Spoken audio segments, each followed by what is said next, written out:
Utah's dual immersion program.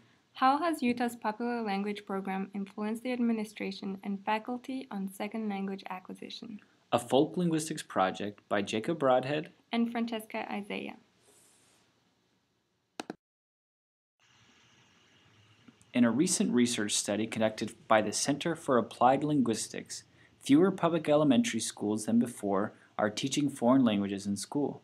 A look into the history of language education in elementary schools may help us understand this trend. Minority language learners have been historically mistreated. For many years, students who spoke a different first language were expected to learn by submersion, a sink or swim attitude. They were denied access to learning in their native language, and many were placed in special education classes. The beginning of minority language recognition as instruction to help English language learners formally began with the Bilingual Education Act of 1964. This was an important step in giving students access to learning content in their native language. Many other court cases required schools to address English language learners and language differences. Many schools implemented bilingual education with content instruction in languages other than English. These efforts promoted multilingualism and gave funds and support for these programs, which helped students learn content using their native language and learn English in academic settings. In the 1990s, English-only movements and the passing of California Proposition 227 changed the perception and implementation of the Bilingual Education Act. Many schools stayed away from bilingual programs altogether. No Child Left Behind renamed the Bilingual Education Act to emphasize English language acquisition and testing. These measures effectively removed any language other than English in the classrooms, ignoring the linguistic resources that many students had by speaking languages other than English.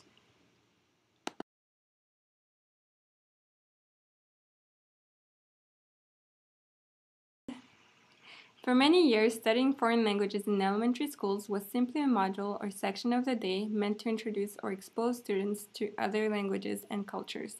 The purpose was never to achieve language proficiency. Following successful French immersion models in Canadian schools, the United States began to implement immersion programs. These programs were targeted at achieving high proficiency in a second language. This caught on in a number of public schools during the 1980s and into the early 1990s. After budget cuts and lost interest possibly due to English-only movements, many public schools abandoned immersion programs and reinstated simple foreign language programs or cut foreign language programs altogether. Public schools have now attempted to rebrand bilingual education to serve language minority and language majority students through a two-way immersion model. By utilizing the primary language of two separate groups of students, both groups can learn a second language proficiently and be able to achieve grade-level content standards in both languages. Utah is one of the few states to implement dual immersion in public education on such a wide scale. There are currently 57 schools teaching Spanish, French, or Chinese as an additional language, and 5 schools have fully transitioned into the dual immersion model. To discover what the faculty thinks about second language acquisition, we created an online questionnaire that contains 16 multiple-choice questions. We had a total of 23 participants, 21 females and 2 males, including administration, immersion teachers, immersion teacher aides, and regular ed teachers in immersion schools. We decided to focus on myths about learning a second language and see what these participants thought. Is the dual immersion program dispelling myths among teachers about learning a second language? We've picked 3 of the common myths that we will look at. Myth number 1. Bilingual education has been proven ineffective. It only serves to delay the learning of English and slow students down academically. We asked the participants if learning a second language at a young age had a negative effect on the learner's first language.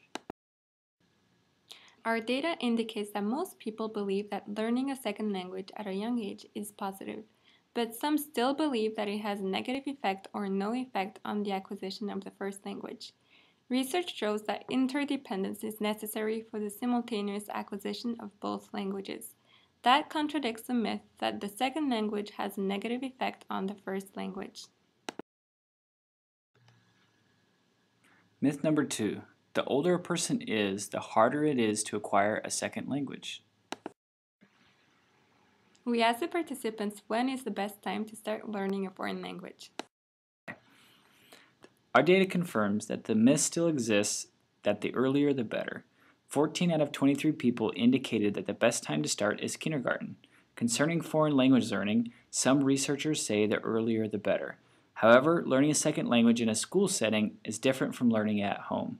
Some research suggests that children who begin foreign language instruction at a younger age perform worse than the ones who had started at an older age. Myth number 3. The more time students spend in a second language context, the quicker they learn the language. We asked the participants what they thought the best way to learn a language was.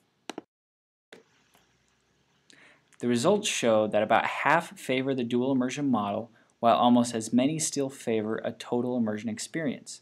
And looking at their supportive comments to why they chose this as an answer, it appears that the myth is still very prevalent among those who answered that total immersion was the best model. Of those who supported partial immersion, many recognize the need for the students to understand the content in their native language to make sense of what they are learning in addition to learning in the second language. Research has shown that there is an important difference between social language, which may only take months to understand, and academic language, which can take years.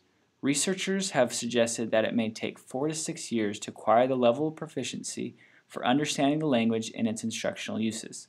Second language learning is not always occurring if students are fully immersed in the target language environment. Through this Folklinguistics project, we were able to observe that some of the myths still exist among the participants surveyed, specifically the myth about when to start learning a foreign language and the best way for students to learn it. Myths still exist, but teachers and administration in Utah's dual immersion programs are changing their perceptions about second language acquisition.